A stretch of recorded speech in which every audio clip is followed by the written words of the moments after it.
नमस्कार विद्यार्थी मित्रांनो, आज आपण इयत्ता 9वीच्या मराठीच्या पाठ्यपुस्तकातील 10वं प्रकरण यंत्रांनी केलं बंड या पाठाचा अभ्यास करणार आहोत। बालवा केळकर यांनी या पाठाचं लेखन केलेलं आहे। बालवा केळकर यांचं पूर्ण नाव भालचंद्र वामन केळकर असं आहे। 1920 मध्ये त्यांचा जन्म झाला। 1987 मध्ये त्यांचं निधन झालं। बालवा केळकर हे विज्ञान लेखक, अनुवादक, नाट्यवाङ्मयाचे अभ्यासक, नाट्य दिग्दर्शक व अभिनेते, विज्ञान विषयक दृष्टिकोन यावा म्हणून केलेल्या लिखाणाची 35हून अधिक पुस्तके त्यांची प्रसिद्ध आहेत। त्याचबरोबर शेरलॉक होम्सच्या चातुर्य कथा, बिचारा डायरेक्टर, शेक्सपियरच्या नाट्यछटा इत्यादी लेखन त्यांचे प्रसिद्ध आहे। यंत्रमानवाने मानवी जीवनावर अतिक्रमण केले तर निर्माण होणाऱ्या गमती व धोके यांचे वर्णन अतिशय रंजक पद्धतीने या पाठामध्ये लेखकाने केलं आहे। प्रस्तुत विज्ञान कथा मराठीतील निवडक विज्ञान कथा संपादन निरंजन घाटे या पुस्तकातून घेतले आहे। विद्यार्थी मित्रांनो, हे यंत्रयुग आहे किंवा या आधुनिक युगाला यंत्राने मानवाला वेड लावला आहे असं आपण म्हणू शकतो। या आधुनिक युगामध्ये मानव यंत्राशिवाय राहू शकत नाही। मानवाला काम करत असताना प्रत्येक वेळेला, प्रत्येक क्षणाला यंत्राची मदत घ्यावी लागते। मानवाच्या जीवनामधलं जे श्रम आहेत, परिश्रम आहेत, हे श्रम यंत्राने कमी करून टाकले आहेत आणि त्यामुळे माणसाला यंत्र हे हवेसे वाटतात। या विज्ञान युगामध्ये, या यंत्र युगामध्ये मानव हा जणू काही यंत्राचा गुलाम झाला आहे। या पद्धतीचे या ठिकाणी लेखकाने लिखाण केलेलं आहे आणि मानव यंत्राच्या कशा पद्धतीने गुलाम झालेला आहे ही गोष्ट या ठिकाणी बालवा केळकर हे आपल्याला अतिशय रंजक पद्धतीने समजून सांगत आहे। तर आपण पाठ बघूया। मी पाठाचं वाचन करेल, सोबत स्पष्टीकरण देखील करेल। दीपक फार चौकस मुलगा खरं। त्याला खेळायला म्हणून आणलेलं कुठलंही नवं खेळणं तो पहिल्यांदा थोडा वेळ कुतूहलाने रंगून खेळायचा, पण दिवसाच्या शेवटी ते खेळणे मोडून ते कसं चालतं याचा शोध घेण्यात तो मग्न व्हायचा। चौकस, दीपक हा एक चौकस मुलगा होता। चौकस म्हणजे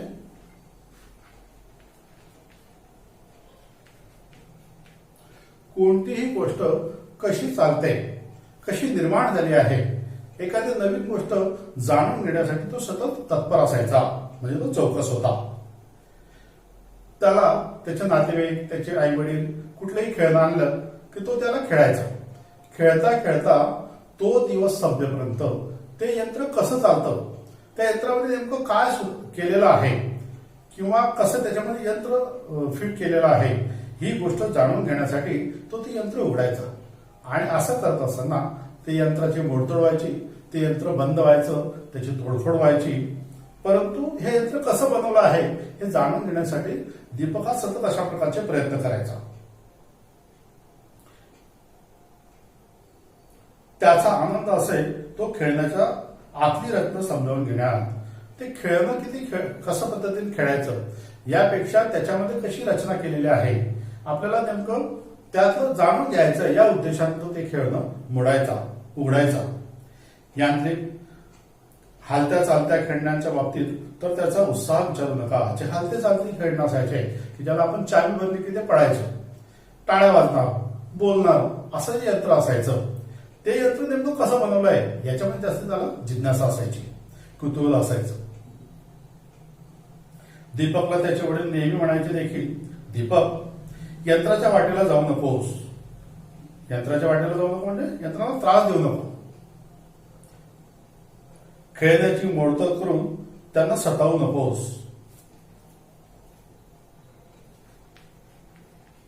सतावणे म्हणजे त्रास देणे। एखाद्या दिवशी यंत्र रागावली म्हणजे कळेल, मग पडता होई थोडी होईल।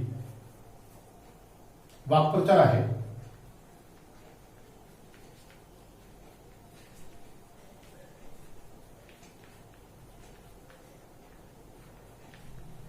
पडता हुई थोडी होणे म्हणजे खूप फजिती होणे. एखाद्या दिवशी या यंत्रामुळे तुझी खूप फजिती होईल. या यंत्राच्या मागे लागत नको जाऊ, यांना त्रास देत नको जाऊ. अशा पद्धतीने दीपकचे वडील त्याला कधी कधी रागवत बजावत, तू मोडलेल्या खेळण्यातली यंत्र पहा कशी तुझ्याकडे चिडून पाहत आहे. म्हणजे ते यंत्रांना सुद्धा राग आलेला आहे असं त्याचे वडील त्याला सांगायचे की यंत्रांना जास्त त्रास देऊ नको, बघा ते किती रागाने तुझ्याकडे बघताय. दीपकला या बोलण्याचं हसू यायचं. दीपकला असं वाटायचं की यंत्र आहे, ते निर्जीव आहे, ते काय मला त्रास देणार आहे असं त्याला वाटायचं आणि म्हणून त्याला हसू यायचं. त्याला वडिलांचं यंत्राचं वेळ आणि यंत्राबद्दलचं प्रेम माहिती होतं. दीपकच्या वडिलांना यंत्राचं वेळ होतं, म्हणजे त्यांचा माणसापेक्षा जास्त यंत्रावरती विश्वास होता.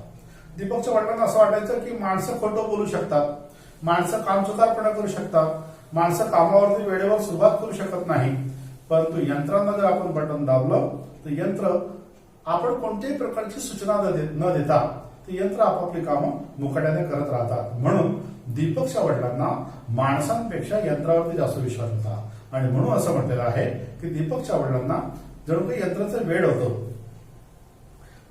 नुसतं वेडच नव्हतं तर त्यांचं यंत्रावर प्रेम देखील होतं. आणि ही गोष्ट दीपकला माहिती होती. आपल्या कचेरीतल्या कारकुनांचा फळ हळूहळू कमी करत, फळ म्हणजे त्यांच्या कचेरीमध्ये म्हणजे त्यांच्या कार्यालयात म्हणजे त्यांच्या ऑफिसमध्ये जे काही कारकुन होते काम करणारे त्यांचा फळ हळूहळू ते कमी करायचे. म्हणजे त्यांची संख्या दिवसेंदिवस कमी करायचे. नवीन माणूस भरायचे, जो असेल त्याला पण सुट्टीवर पाठवायचे. अधिकाऱ्यांना रजा देत दीपकच्या वडिलांनी त्यांची कामं करायला यंत्र आणली. हे दीपकला माहित होतं. दीपकला एक गोष्ट माहिती होते की आपल्या बाबांनी आपल्या कार्यालयामध्ये कामं करण्यासाठी माणसाच्या जागी यंत्र आणलेली आहेत आणि ती यंत्र दीपकच्या वडिलांनी मुद्दाम त्यांनी नेमलेल्या संशोधकाकडून करून घेतली होती. हेही त्यांनी मुद्दाम दीपकला सांगितलं होतं. त्यामुळेच ती यंत्र दीपकचंही ऐकत असत, त्यांनी सांगितलेलं काम करत असत. त्यामुळेच दीपकला त्यांच्याबद्दल जवळीकही फार वाटत होती. दीपकला ते यंत्र ओळखीचे वाटायचे, कारण की ते दीपक जे सांगेल ते काम ते यंत्र करायचे. त्यामुळे दीपकची आणि त्या यंत्रांची मैत्री झालेली होती जणू काही. एक दिवस दीपक आपल्या यांत्रिक खेळण्याची मोडतोड करून त्या खेळण्यातल्या यंत्ररचना अभ्यासत होता. त्याला एक यंत्र मिळालं, ते खेळणं होतं, ते त्याने उघडलं, त्याची मोडतोड केली आणि नेमकं याच्यामध्ये काय यंत्रणा बसवलेली आहे हे तो बारकाईने अभ्यासत होता. यंत्रात काय फरक केला म्हणजे ही खेळणी सजीव वाटतील. दीपकला नेहमी असं वाटायचं की हे बोलणारी यंत्र आहेत, ही चालणारी यंत्र आहेत, हे काहीतरी आवाज करत असतात, हे फक्त यंत्र आहेत. याच्यामध्ये आपण दुसरी काहीतरी यंत्रणा निर्माण करू किंवा काहीतरी सुधारणा करू आणि मग सुधारणा केली की मग हे यंत्र बोलू शकतील, सजीव होतील, माणसासारखे वागतील असं त्याला वाटायला लागायचं. आणि अशा प्रकारचा विचार तो सतत करत राहायचा. वडिलांनी त्याला मुद्दाम दिलेला एक यंत्र मानव त्याच्या जवळ बसून त्याचा उपद्रव पाहत होता.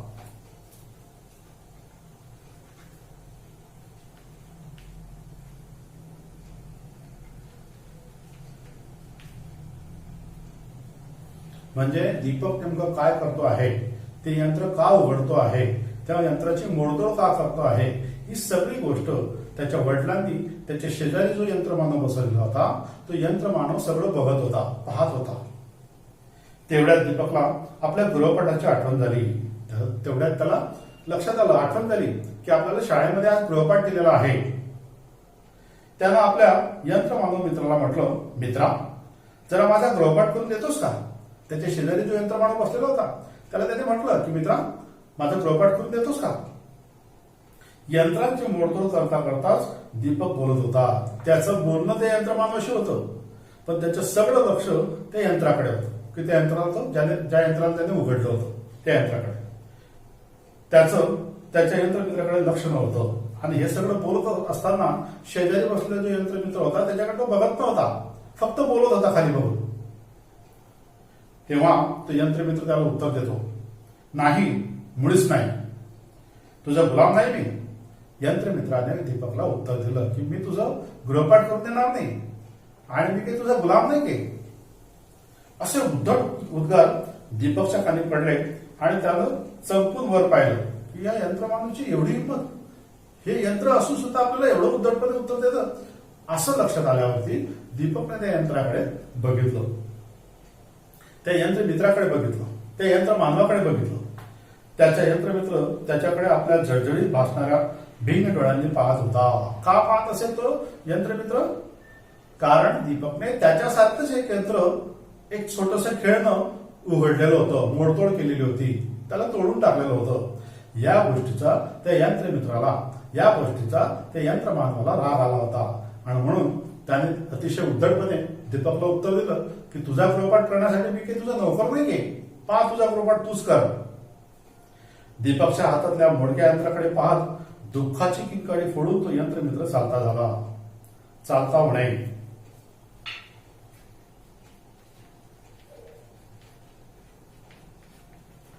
त्या दीपकने ते छोटस जे यंत्र मोडतोड केलेलं होतं ते त्या यंत्रमित्राला आवडत नव्हतं, त्या यंत्रमानवाला आवडत नव्हतं. आणि म्हणून त्याने अतिशय उद्धटपणे त्याला उत्तर दिलं की तुझा गृहपाठ मी करणार नाही, ते तुझं तू पहा. आणि अशा पद्धतीने त्याच्याकडे अतिशय जळजळीत नजरेने त्याने बघितलं, तिथून उठला आणि निघून गेला. दीपक आश्चर्यानं पाहतच बसला. आपण यंत्राची मोडतोड चालवलेली पाहून आपला यंत्रमित्र रागवला, दुःखानं किंकाळला, हे दीपकच्या लक्षात आलं. त्याला वाटलं आज माझा यंत्रमित्र माझ्याशी उद्धटपणानं बोलला, गुलाम नाही असं म्हणाला. उद्या जर बाबांच्या कचेरीतल्या सगळ्या यंत्रांनी असंच चिडून अहंकार पुकारला तर हे सगळे यंत्रमानव एकत्र आले आणि या सगळ्यांनी अहंकाराच्या भाषेमध्ये बाबांशी बोलायला सुरुवात केली, असहकार पुकारला तर मग कसं होणार, असं तो विचार करू लागला. कारण की बाबांच्या ऑफिसमध्ये तर सगळे यंत्रमानव बसवले होते, बाबांनी सगळी माणसं काढून टाकली होती, जवळजवळ सगळी काढली होती. एका दुसरा माणूस असेल, परंतु जास्तीत जास्त यंत्रमानव होते, रोबो होते. आणि हे रोबो, हे यंत्रमानव अशा प्रकारे जर असहकार पुकारतील तर मग बाबांच्या ऑफिसमधलं काम कसं होणार, ही गोष्ट त्याला सतावू लागली, ही चिंता त्याला वाटू लागली. या गोष्टी त्याला बोचू लागल्या. आणि मग तर दीपकला या कल्पना काही सुचेना. आणि मग नेमकं काय होणार ही गोष्ट तो पूर्ण त्या गोष्टीच्या शेवटी जाऊ शकत नव्हता. त्याला सुचत नव्हतं की नेमकं काय होणार आहे असं. तो तसाच उठला आणि गृहपाठ करून जेवून शाळेत गेला. त्याने जो गृहपाठ राहिला होता तो गृहपाठ पूर्ण केला. त्याने जेवण केलं, शाळेत गेला. त्याच्या डोक्यात सारखे यंत्राचे विचार चालू होते. ते जे यंत्र त्याने उघडलं, शेजारी यंत्रमित्र बसला होता, तो अतिशय उद्धटपणाने बोलला. बाबांच्या कार्यालयातले, बाबांच्या ऑफिसमधले यंत्र जर असंच वागू लागले तर कसं होणार, ह्या गोष्टीचा तो दिवसभर विचार करत होता. शाळेमध्ये सुद्धा विचार करत होता. वर्गातले मित्र यंत्र झाले तर त्याच्या डोक्यात नवीन नवीन कल्पना यायला लागल्या की आपल्या वर्गामध्ये जे आपले मित्र आहेत ते जर यंत्र झाले तर, ते जर अशा पद्धतीने वागू लागले तर, शिक्षकच यंत्र झाले तर, त्याचं अंग शहारलं, म्हणजे त्याच्या अंगावरती एक प्रकारे त्याचं अंग शहारलं, त्याच्या अंगावर काटे उभे राहिले. आणि उद्या साऱ्या यंत्रांनी आपल्याला यंत्रासारखं वागायला भाग पाडलं तर, यंत्राची दुनिया आली, सगळीकडे यंत्रच यंत्र. आपल्याला पण यंत्र घालतील, आपले मित्र पण यंत्र होतील, आपले शिक्षकही यंत्र होतील. असं जर व्हायला लागलं तर, असं त्याच्या डोक्यामध्ये वेगवेगळ्या प्रकारच्या विचित्र असे विचार येऊ लागले. या कल्पनेनं तो स्वतःच यंत्रासारखा हालचाली करू लागला. त्याचं डोकंच काम करत नव्हतं, तो यंत्रासारखा हालचाली करू लागला. शिक्षक आणि मुलं आश्चर्यानं पाहतच राहिले. हे त्याच्या हालचाली त्या वर्गातले शिक्षक आणि त्याचे विद्यार्थी मित्र हे सगळे बघत होते. शेवटी शिक्षक म्हणाले, दीपक काय चाललंय? शिक्षक त्याला रागवले, बेटा हे काय चाललंय दीपक? मुलं असली, शिक्षकांनाही हसू आलं. आता तो दीपक अशा हावभाव करत होता की शिक्षकांना सुद्धा हसू आवडू शकत नव्हते, पण विद्यार्थ्यांसमोर ते हसू शकत नव्हते. मुलांना हशा ऐकून दीपक भानावर आला.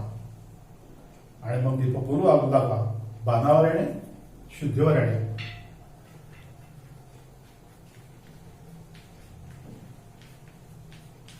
भानावर येणे म्हणजे शुद्धीवर येणे. तर शिक्षकांनी त्याला बोलले, त्याला रागावलं. मुलं हसू लागले. या गोष्टीने तो भानावर आला, शुद्धीवर आला. लगेच बोलला, हसू नका, हसू नका. यंत्रांनी मोठ्यांना हसणं बरं नाही. त्याला असं म्हणायचं होतं की तुम्ही सगळे यंत्र आहे, यंत्राने मोठ्यानं हसणं बरं नाहीये. कारण की त्याला उमजतच नव्हतं नेमकं काय होत आहे, काय चालू आहे. त्यामुळे त्याला असं वाटायला लागलं की वर्गामध्ये सगळे विद्यार्थी हे यंत्र आहेत, शिक्षक सुद्धा यंत्र आहेत आणि यंत्राने एवढं मोठ्याने असायचं नसतं, असं तो मुलांना रागवू लागला. असं बोलून गेला आणि आणखीनच मोठा हशा उसळला. हशा उसळणे पूर्ण वर्ग असायला लागला. दीपक लाजून चूर झाला. लाजून चूर होणे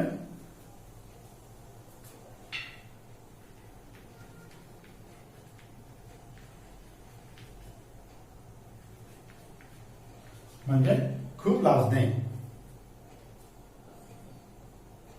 दीपक लाजून चूर झाला आणि आपली पुस्तकं उचलून आपल्या घराकडे पळत सुटला. त्याने पुस्तकं उचलले.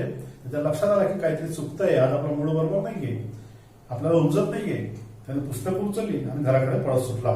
तेवढ्यात शाळा सुटल्याची घंटा झाली म्हणून बरं म्हणून काही कोणाच्या लक्षात आलं नाही. दीपकला मात्र पुन्हा पुन्हा भास होत होता की आपलं यंत्रमित्रच हसताय. आवाज कसा व्हायचा? घण घण घण. दीपकचे वडील आपला शॉर्ट हँड टायपिस्टला पत्र लिहून घ्यायला सांगत होते.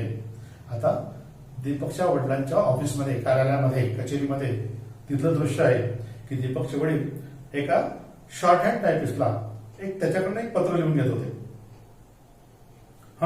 झालं. पुढं मग नेहमीच आपला आभारी, काम लवकर व्हावे ही इच्छा, आपला सदैव कृपाभिलाषी, अशा प्रकारचा मजकूर पत्रामध्ये असतोच. तो पूर्ण झाला आणि मग त्यांनी त्यांच्या कार्यालयामध्ये जी टायपिस्ट होती तिला आवाज दिला. तिला काम सांगितलं, जा मिस अय्यंगार लवकर टाईप करून आणा पत्र, आज गेलंच पाहिजे.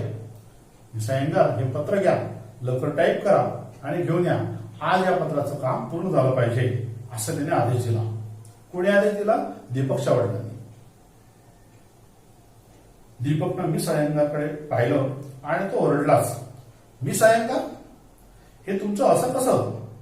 ही तोंडावर जाळी का धातूची? हे त्याला नवल वाटलं की मिस अय्यंगार हा काय प्रकार आहे? तुम्ही असं काय दिसतंय? तुमच्या तोंडावरील लोखंडाची जाळी का आहे? धातूची जाळी का आहे?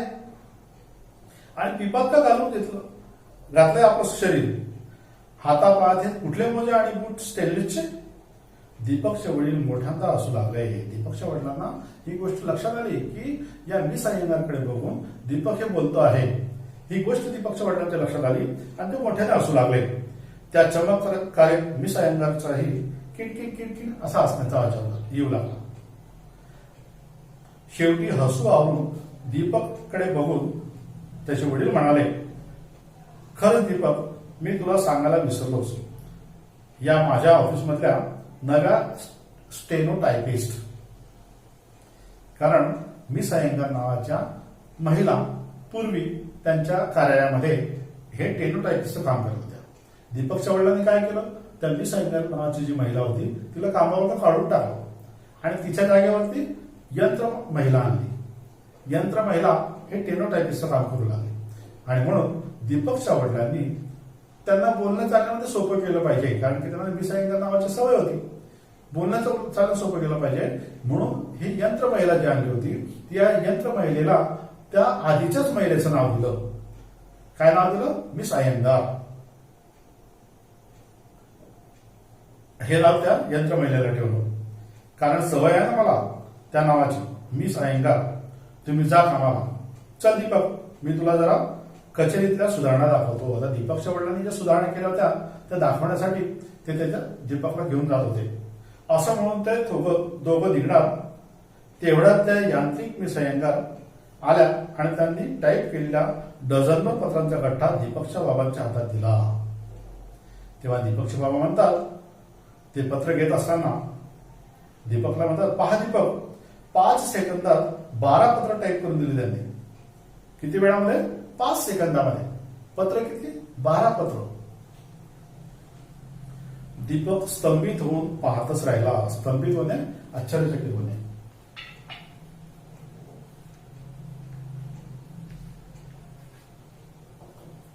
दीपक स्तंभित होऊन पाहतच राहिला, म्हणजे आश्चर्यचकित होऊन बघत राहिला. वडील हसत म्हणाले आणि त्याला घेऊन दुसऱ्या खोलीत गेले. त्याच्याशी बोलता बोलता हसत हसत ते दुसऱ्या खोलीमध्ये गेले आणि सगळ्या गोष्टींची, सगळ्या वस्तूंची, सगळ्या यंत्रांची त्याला परिचय करून देऊ लागले. त्याचे वडील म्हणाले, हा रोबो फोन केवळ ध्वनी लहरींवर काम करतो. हा जो फोन आहे हा रोबो फोन आहे, हा ध्वनी लहरींवर काम करतो. दीपकला एक गोष्टीचं नवल वाटत होतं. दीपक म्हणू लागला, त्याने विचारलं वडिलांना, म्हणजे मी जर नुसतं म्हटलं की मला तुमच्याशी बोलायचं आहे तर लगेच हा काम करतो? त्याच्या बाबांनी उत्तर दिलं, बरोबर. माझ्याकडच्या फोनचा लाईट लागतो 10 सेकंदात. माझ्याकडून काहीच प्रतिसाद मिळाला नाही तर बजर वाजू लागतो. मी तिथं नसलो तर रोबो फोन जो काही निरोप असेल तो ध्वनिमुद्रित करतो आणि मी आलो की मला हा निरोप देतो. अशा पद्धतीने दीपकच्या वडिलांनी या सगळ्या यंत्रांची माहिती दीपकला करून दिली.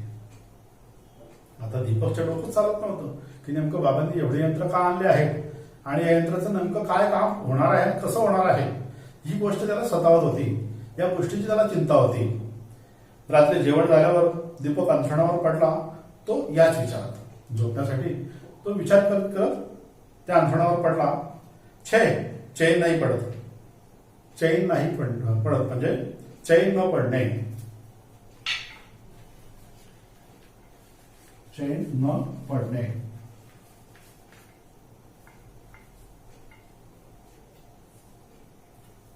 म्हणजे त्याला शांतता लाभत नव्हती. चैन नाही पडत या अमानुष यंत्रांनी अगदी अस्वस्थ केलं आहे. झोप नाही नीट लागेल असं वाटत नाही, म्हणजे झोप काही लागेल आपल्याला असं काही वाटत नाही. असं मनाशी म्हणत दीपक या कुशीवरून त्या कुशीवर तडमळत होता. झोपण्यासाठी प्रयत्न करत होता. विचार त्याच्या डोक्यामध्ये धुमाकूळ घालत होते. कधी डोळा लागला, डोळा लागणे म्हणजे झोप लागणे, कधी डोळा लागला हे त्यालाही कळालं नाही. तेवढ्यात त्याच्या कानावर शब्द पडले, सयाजी. सयाजी नावाचं एक यंत्र त्याच्या बाबांनी आणलं होतं. हे सयाजी नावाचं यंत्र काय करत होतं, माणसाची सहीची नक्कल हुबेहूब करून तशीच सही काढत होतं. तर त्या सयाजीशी कोणीतरी वार्तालाप करू लागलं. हे त्याला झोपल्यावरती त्याच्या कानावरती शब्द आले, सयाजी, दीपकच्या वडिलांच्या नावानं मी लिहिलेल्या पत्रावर त्याची सही कर. कोणीतरी त्या सयाजीला आदेश दिला. सयाजी म्हणजे कोण, एक यंत्र होतं, यंत्रमानव होतं. सयाजी काय काम करत होतं, दुसऱ्याच्या सहीची जशीच्या तशी नक्कल करून ती सही काढणे, म्हणजे असं वाटणार नाही की दुसरं कोणी काढलेली आहे. त्या सयाजीला कोणतरी आदेश दिला की दीपकच्या वडिलांनी जे पत्र लिहिलेलं आहे त्याच्यावर त्यांची सही कर. त्या सयाजीने सही केली. शाबाश, शाबाश सयाजी. आता आपल्याला त्यांच्या साऱ्या इस्टेटीचा ताबा मिळालाच म्हणून समज. त्यांची जी प्रॉपर्टी आहे, त्यांची जी संपत्ती आहे, त्यांची जी इस्टेट आहे, त्या सगळ्या इस्टेटीचा आपण ताबा मिळवणार. आता समजते आपल्याला, तो सगळी संपत्ती आपल्या नावावर झालीच की समज. दीपक घाईघाईने उठला आणि शेजारच्या खोलीत त्यानं डोकावून पाहिलं. हे सगळं झोपेत सुरू होतं. तो घाईघाईने उठला आणि शेजारच्या खोलीमध्ये बघू लागला की काय सुरू आहे. त्याला तिथे मनुष्य सदृश यंत्र दिसली. मनुष्य सदृश म्हणजे माणसासारखी यंत्र दिसली. यंत्रमानव वडिलांच्या खाजगी कचेरीत काम करत होते, त्यांच्या कार्यालयामध्ये काम करत होते सगळे यंत्र. त्यातील सयाजी म्हणजे सयांची हुबेहूब नक्कल करणारे यंत्र. यंत्रमानव. दीपक तावातावानं आत गेला आणि म्हणाला, तो त्या रागातच त्या खोलीमध्ये गेला आणि म्हणाला, काय चाललंय, काय इथं, काय चाललंय, काय इथं, म्हणजे इथं काय सुरू आहे, असं नेमकं काय करताय तुम्ही, असं तो त्या यंत्रांना रागावला.